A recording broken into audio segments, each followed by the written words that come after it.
really the financial incentives are aligned to have increased illness, increased sickness. If you think about someone in the hospital, if they get a knee replacement and then they get an infection related to that and they have to stay in the hospital extra days, that's actually more money, more revenue coming in to the hospital.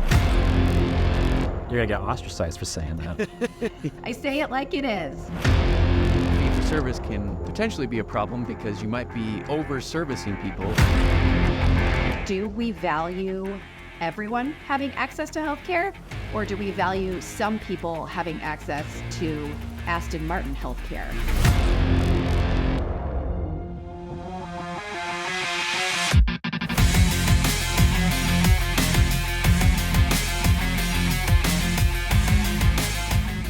So welcome back to the Health Elevated podcast. We just had a wonderful conversation with Dr. Kathleen McKee about Parkinson's and that area of research. And now we're going to shift the conversation and talk about how all of this is going to be paid for. So traditionally speaking, when it comes to providers and payers, health insurance and your doctor, how it works is a system called fee-for-service. Now, fee-for-service basically works like this. A doctor will perform some kind of service, whether that be a lipid panel, a mammogram, you name it, and then the insurance will negotiate a way to pay for that service. So the provider bills the insurance and they pay for it. So coming back to our conversation, Kathleen, if that's how it traditionally works, fee-for-service, how does that come into play when we're talking about this research you've done in Parkinson's and getting people to exercise? What are your thoughts? Yeah, so I don't think we can make this intervention work in a fee-for-service system. And I think it's one reason it hasn't been done so far. So in a fee-for-service system, the sicker someone is, the more money, the more fees they generate. And if it were not for physician professionalism and really truly wanting to keep people healthy, really the financial incentives are aligned to have increased illness, increased sickness. If you think about someone in the hospital, if they get a knee replacement and then they get an infection related to that and they have to stay in the hospital extra days, that's actually more money, more revenue coming in to the hospital. And don't get me wrong, I'm not saying that that is what's happening. I'm just saying that the way the financial incentives are aligned, there is no incentive to proactively keep people in good health. There's just no way to generate enough revenue in our current system to keep the lights on. And so you're gonna get ostracized for saying that. I say it like it is. I feel like that's kind of one of the dirty secrets of the U.S. healthcare system that a lot of people know, but very few people are willing to verbalize. So props to you for saying that. Yeah, there you go. I said it. And I think it's right. We live in a capitalist country. We know that things don't work when you rely purely on individual professionalism. And I want to be clear, there are, millions of really good doctors out there, but we're all shaped by financial incentives. And so a perfect healthcare system would have the financial incentives aligned with what is best for the patient. And then professionalism, desire to do the right thing, best thing for the patient, and finances would all be aligned. So, what would that perfect healthcare system look like? Well, I don't know if it's perfect, but I think the best thing that's been proposed is this concept of value-based healthcare. And in value-based healthcare, the payer, so the insurance company, and the healthcare system, which includes the delivery system and the physicians, share the risk on patients.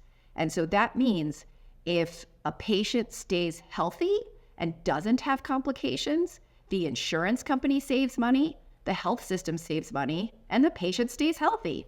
If the patient has complications, it still gets paid for. The infrastructure is there to do that, but the health insurance company and the healthcare system and the physicians don't necessarily save money. In fact, maybe they lose a little bit of money. And when you align the financial incentives this way, if you do it properly, there can be enough money to invest in keeping people healthy. So this is my ultimate vision for how I want to deploy this Parkinson's work. I want to take just a side tangent to talk about the fact that I don't think value-based care is right for every single kind of healthcare, because I think this is where a lot of people get tripped up. So I think there is a large scope of healthcare that would actually do really well on a fee-for-service model, and where we could let the capitalist forces shape the care and provide a better patient experience. So things like a urinary tract infection, a dermatologic mole removal, something that is very circumscribed and transactional, where convenience is prioritized. I would love to be able to go to an urgent care, have a clear billing plan. Okay, you think you're having some urinary symptoms. Here's how much it'll cost for us to analyze your pee in a cup. Here's how much it'll cost for you to see a nurse practitioner. Here's how much your antibiotics will cost. And for the convenience of that, I would be willing to pay out of pocket for that. Now, granted that, that's an assumption that you have money to pay out of pocket. So I think equity speaking, we need to think about a sliding scale for that. But that is something that might work really well on a fee-for-service system. At the opposite end of that is trauma and emergency care. If I'm in a car accident and I'm bleeding out on the side of I-15, I'm not going to go shopping on my phone to find the place with the best experience. I'm going to get picked up by an ambulance, which is a public service, and take it to the nearest emergency room. And so that needs to be paid for completely differently. That cannot function on a capitalist economy. And that's where we need our hospitals to stay open and to have enough revenue to provide those services. And then in between those two spectrums, there are, lots of different ways to pay for care. And I think what makes the most sense for patients with Parkinson's and for other chronic longitudinal conditions is to have a value-based system. And so I want to kind of just put a pin in that there's lots of different ways to pay for care. I'm talking narrowly about chronic longitudinal conditions. I think value-based care is right for those. Rylan, do you want me to talk a little more about exactly how I do this with Parkinson's patients? Yeah, I think a concrete example in Parkinson's would be great to touch on. So yeah, let's hear it. Yeah, so ultimately, our hope would be that we could understand the chronic journey of a patient with Parkinson's from pre-diagnosis to death. That is a 40-plus year journey. We would understand the clinical needs of the patient along that journey, and we would be able to understand how much healthcare they will need, what their utilization will be, and what their cost will be. And with that data, we could partner, the physicians in the healthcare system, could partner with a payer like Select Health and come together to design an insurance plan that would support keeping people healthy earlier, because we know down the road it would prevent them from having complications. Now, ultimately, what I'd love to do is move into a full risk arrangement where we, the clinical Parkinson's team, and the hospital would enter into an agreement with the payer where we take full risk on the patient, meaning not just their Parkinson's care, all of their health care. And we would be responsible for their total cost of care. And I think this aligns incentives perfectly, because right now, a patient with Parkinson's might come into our office and say, I think I'm having a urinary tract infection, to stick on that example. And we might say, okay, go see your primary care physician. To be clear, we don't actually do that in our clinic. I think we provide very comprehensive care, but that is what you'll find at most subspecialist clinics. If a patient brings up a problem with an organ system outside of that clinic, they have to go get a whole nother appointment. The doctors don't talk to each other. When you take on full risk and you're responsible for that patient's entire cost of care, you start to coordinate and integrate care in a way that not only saves money, but is the right thing to do for the patient. And so my pipe dream, and I hope it's not just a pipe dream, would be to find a way where we could have a full risk arrangement on these people.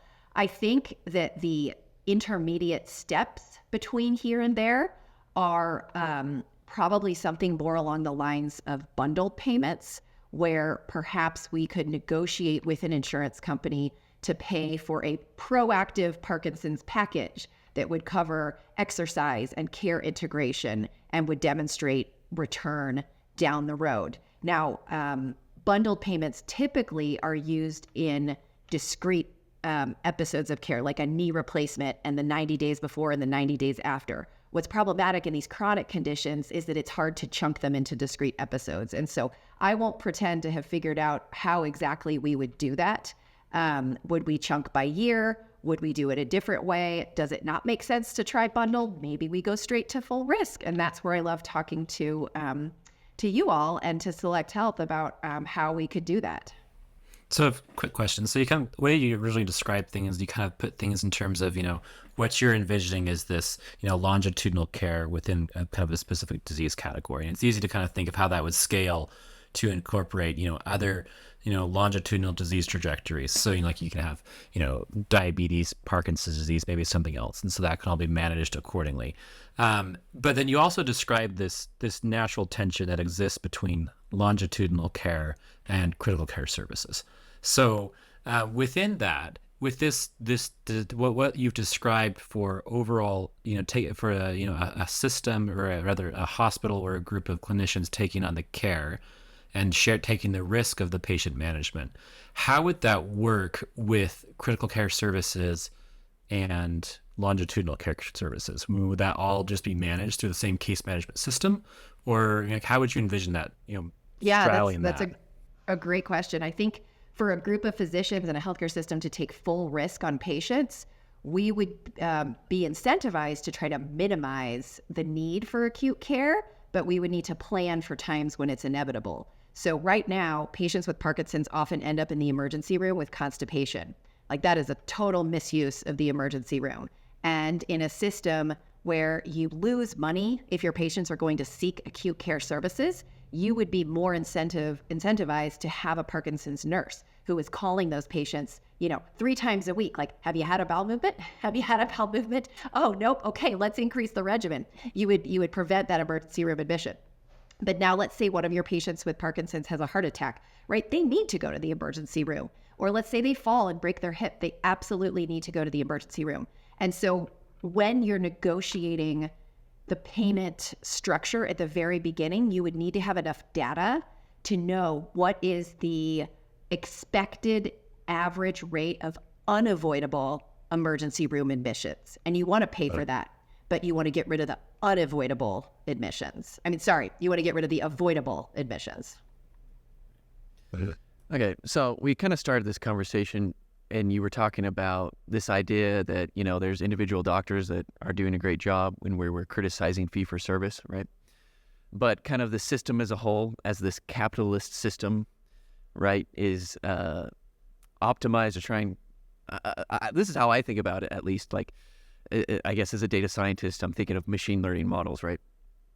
And machine learning models will try to optimize a function, a loss function, right? And maybe individuals don't act like that, but kind of systems of individuals will do that.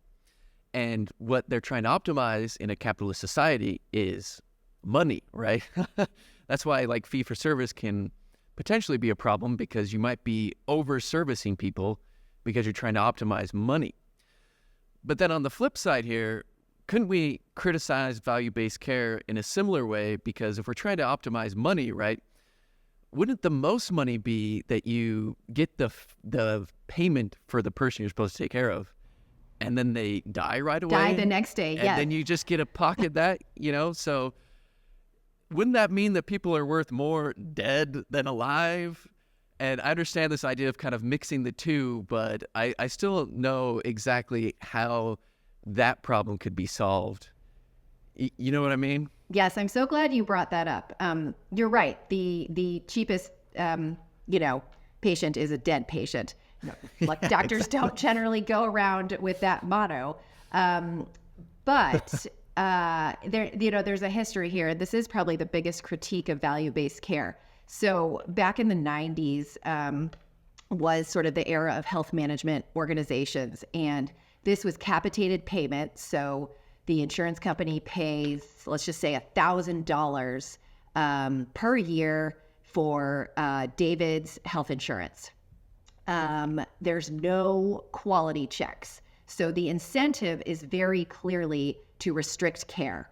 If the insurance company is going to pay $1,000 to the delivery system wants to keep as much of that as possible. And so they want to keep David from using the system. And so they can say, oh, you can only go to this place, or you have to have a prior auth for this, and try to prevent utilization. And so the whole HMO, scene of the 90s really kind of collapsed. Value-based care takes that to the next level by bringing in quality targets. And I think maybe we should have stepped back at the very beginning, and we should have defined value. So value is quality divided by cost. And so when you're providing value-based care, you don't just look at cost. You don't look at cost earned or money saved. You actually look at quality targets. And so when health systems and physicians and insurance companies enter into these value-based arrangements, there's not only an agreement about how much money will be transferred between the two entities, but also what quality targets are hit. And there can even be plans in which healthcare systems earn more money if they hit certain quality targets. And so that incentivizes, we call that, fee for quality rather than fee for service. There are many different ways to slice it. One of the biggest problems is that it can be difficult to measure quality in healthcare. Most of the work in value-based care to date has been done in the primary care space, and the quality targets are things like hemoglobin A1C, which is a marker of diabetes or risk of diabetes. And so an insurance plan would say, okay, we'll pay you more if you can demonstrate that you keep people's hemoglobin A1Cs below 5.7. So that, systolic blood pressure, cholesterol, those have emerged as quality targets.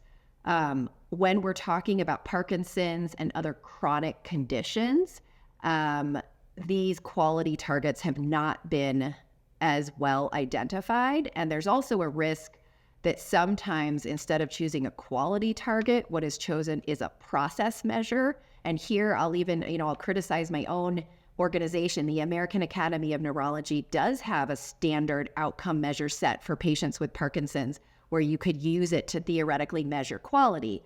One of the questions on there is, has the patient been asked about whether they've fallen? And so if the doctor or nurse has asked the patient about falls, you check a box and you've hit that quality target. At the end of the day, I don't really care if the patient's been asked about falling. I want to know if they fell, and I want to know that you're doing something to keep them falling less. And so not to knock the AAN or the attempts at quality, we see this across disease conditions, that the quality measures are often process measures and not what's truly important to the patient. So the way you've described this, it's very logical. I mean, we think that if you are paying for healthcare, you should be paying for something of quality. I think most people will agree to that. But I think at the same time, there have been a lot of very, very intelligent people, very, very well-meaning people who've designed the fee-for-service system. So, and I think even right now, I think some very well-meaning organizations who truly care about the outcomes of their patient populations those organizations are simply not adopting value-based care models. And they're, in fact, many systems are doubling down on fee-for-service models, especially within the critical care space. So why is there such a dichotomy between this new theory about, actually having, value in terms of both quality and cost, and versus this, where many in the healthcare industry are trending right now? Yeah, so I want to break that question into two parts. I want to talk first about why people aren't flocking to the value-based care canoe right now. And then I want to talk about the history of how we got here in our fee-for-service system. So people are not flocking to the value-based canoe because I like to use the canoe analogy. Right now, a lot of health systems have 1 foot in the value-based canoe and 1 foot in the fee-for-service canoe. The revenue needed to keep their hospitals open, to keep their clinics open, we're talking to pay staff, pay the rent, pay the electric bill, really is generated on a fee-for-service backbone. And if you turn off that revenue stream overnight, the whole hospital will shut down. And then you've done no one any good because, maybe you have value-based care, but you have no one to deliver it. And so I really think that one way to try to put 2 feet in the value-based canoe is to have a little bridge between your canoes formed with philanthropic funding, where you can kind of float yourself as you're gradually, dipping that toe out of the fee-for-service canoe and slowly dragging it over to the value-based canoe. I think there just has to be a cushion there, or we risk losing critical health services.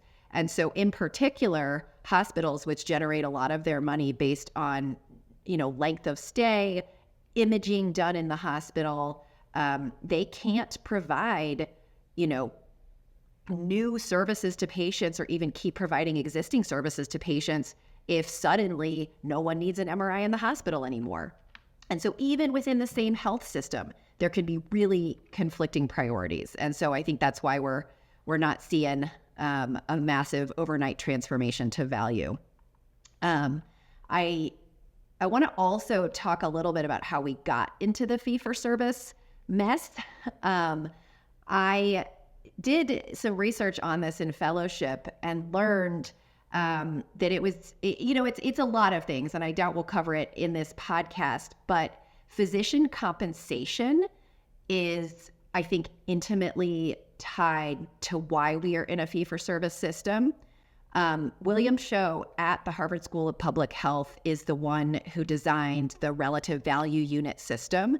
And this is a system where physician time and effort is translated into these relative value units.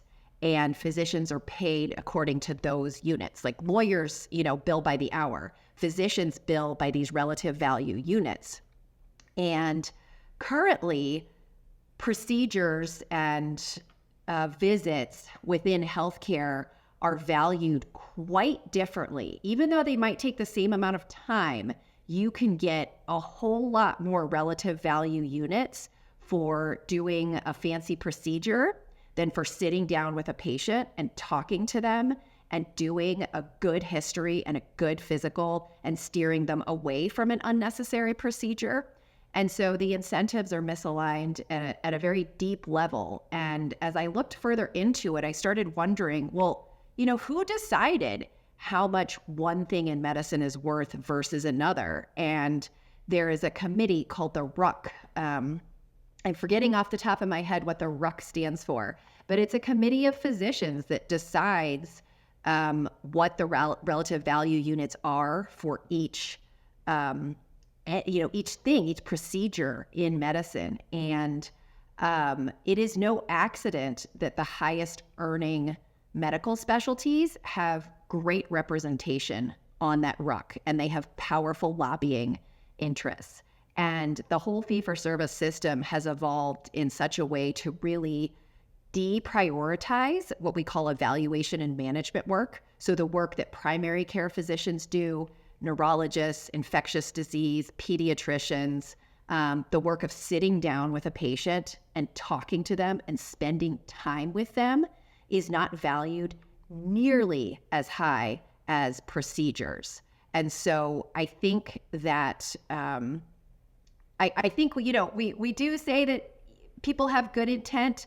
I think there's also been intent along the way of certain subspecialties to really try to make a good living. And you can't blame people for that, right? We live in a capitalist society, but I think that is where we need an entity, probably the government, to weigh in and say, no, for the public good, we should not be paying, out the nose for this unnecessary procedure. We should be paying the primary care physician really well, because they have the hardest job in the whole system to try to know a little bit about everything and to be the first line of care. Why on earth should they be reimbursed at the lowest level? So I'll get off my soapbox. Yeah, it's interesting. That is fascinating. In a previous role, I spent quite a bit of time battling the RVU system, not trying to challenge it, but trying to deal with it and implement it. And it's a headache. I think that there is something needs to be changed there. I just wanted to mention something really quick around. I know we're long on time here, but It's interesting to compare the U.S. healthcare system to that of our economic peers, and we pay approximately double what our peers do, but our peers are better in some outcomes, not in all outcomes, and it's interesting to see what outcomes. When it comes to population management, our economic peers are so much better than we are, and because of that, their overall healthcare costs are lower. However, there needs to be a balance because our economic peers don't do very well with critical care services. If you get cancer, you don't want to be in Germany. You want to be in the United States. If you get in a car accident and you need trauma services, you do not want to be in England. You want to be in the United States. But if you want to prevent cancer, if you want to prevent neurological disease, then you want to be in European countries. So it's interesting. We've kind of gone in two different ways, like within kind of the Western medicine. The United States really doubles down on the fee-for-service critical care service model, whereas our economic peers don't. And I personally have followed the value-based care for several years now. I have not a vested interest, but a very deep personal interest in seeing it be a success. And I'd like to see a bridging between those two worlds, where we can maintain the critical care service efficacy while also incorporating a lot of these advantages for longitudinal disease modification as well as preventative control. Yeah, I love that vision, and I think the critical services have to be a public good, right? It has to be something that we as a society get together and agree that it's important to us, and therefore we're going to fund those services in this way. And then I think we need a whole different payment system for our chronic longitudinal diseases. And then we need a whole different payment system for stuff that really should be fee for service. And I think this is why nobody's figured it out. There isn't one right way to pay for healthcare. There's actually probably 4 or 5 different ways. And what we need is to really delineate the kinds of care and to pay for them in different ways. That's, I think, our best shot at being able to have our cake and eat it too. And to be as good as those European countries in population health, but also to excel at the heroic medicine, right? I heard Brett James, give a lecture saying we practice amazing heroic medicine in the U.S. We don't practice the less sexy, let's keep people healthy. If little Timmy falls down to the well, in the United States, we'll operationalize a special service, like special operations in the military. We'll operationalize everybody to get little Timmy out of the well, and it's a huge bill. Whereas in Europe, they'll just put a lid over the well, so little Timmy never falls down. No, it's interesting. I think it's worth to divest and say we're going to have separate models for funding these two things, because we do not want to lose what we're good at, but we also want to gain what we're not good at. I think it's important to separate the two. And they probably should be on a separate funding system, because one comes at the expense of the other if you combine them. There are really hard choices to be made. And I think that we live in a dream world if we think we really can have our cake and eat it too. There is a finite amount of money. And do we value everyone having access to healthcare, or do we value some people having access to Aston Martin healthcare?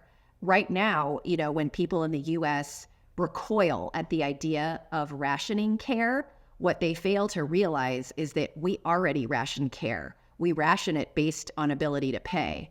And so there will always be a finite amount of resources. And I think that's something we need to grapple with and think about as we hopefully redesign our healthcare system for the better.